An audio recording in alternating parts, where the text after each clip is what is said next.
Hello, the Andy. I'm glad you could meet with me today. Hello, the Sarah. I'm glad to be here. What would you like to talk about?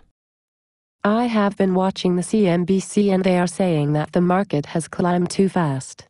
I am worried that my account is about to crash and burn. That is a good concern to have, the Sarah. We should all be concerned about our risk exposure. Woo, that is good to know. I am buying ultra-short ETFs to protect myself from a possible pullback in the market.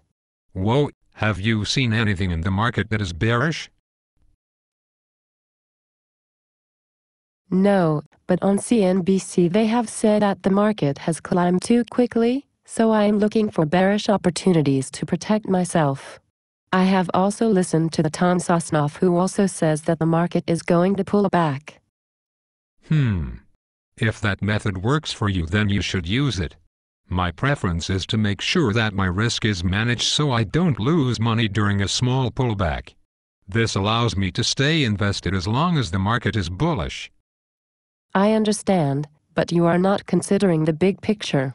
When the market pulls back, my account will lose money.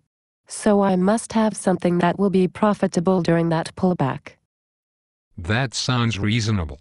May I ask what you consider to be change in the market to bearish? Yes. You may ask what I consider to be a change in the market to bearish.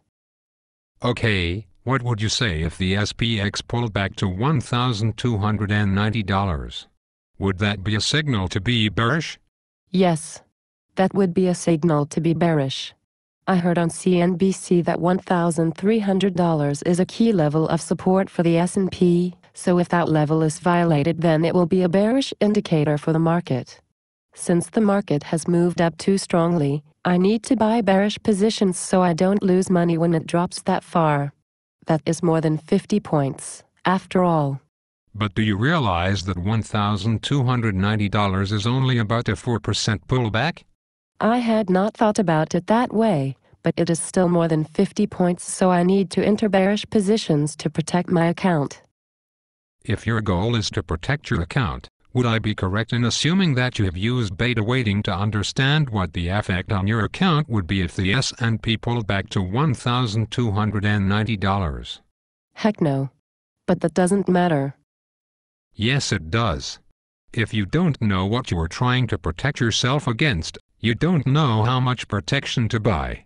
Right now the market is clearly bullish from a long-term view. A pullback to $1,290 would be an opportunity to add to positions, not sell, from my perspective. So what would you consider a good time to enter bearish positions, the Andy? What would you say if I told you that the S&P could pull back all the way to about $1,220 and we would still be bullish? I would say that you must be high on crack. That is crazy. A drop to that level would mean that the S&P has lost more than 120 points.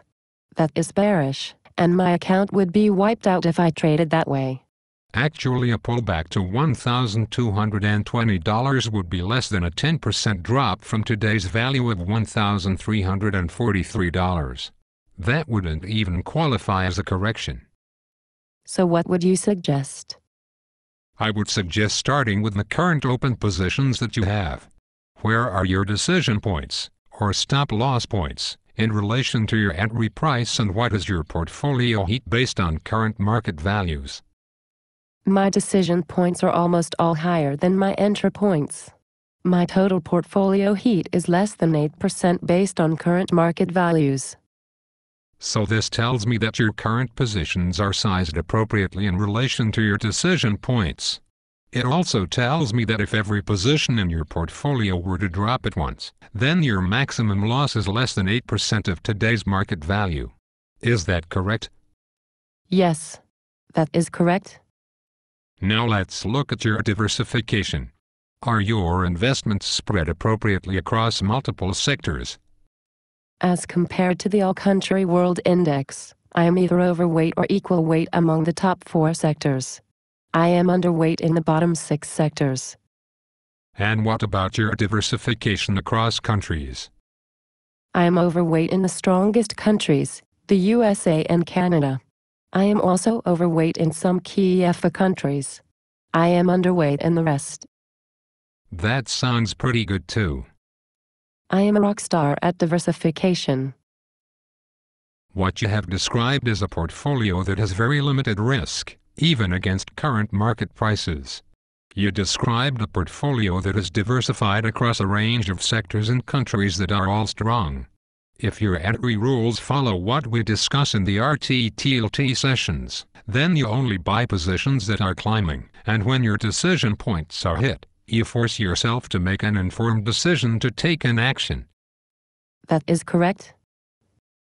So we agree that the market is bullish, right? That is correct. We agree that the market is bullish. And we agree that your portfolio is well diversified, right? That is correct. My portfolio is well diversified. And we agree that your entry and exit rules have kept your risk managed to an acceptable level, right? That is correct. My portfolio risk is well managed. So why are you looking for bearish positions? Because I heard on CNBC that the market is ready to pull back. I also heard that Tom Sosnoff is bearish on the Friday market wrap. I am concerned because what I have heard, and decided that I need to protect myself. If, after this discussion, you feel that you need to enter bearish positions, then I will encourage you to do so. The methods that I discuss are based on fundamental and technical analysis, but that doesn't mean that your emotional response is wrong.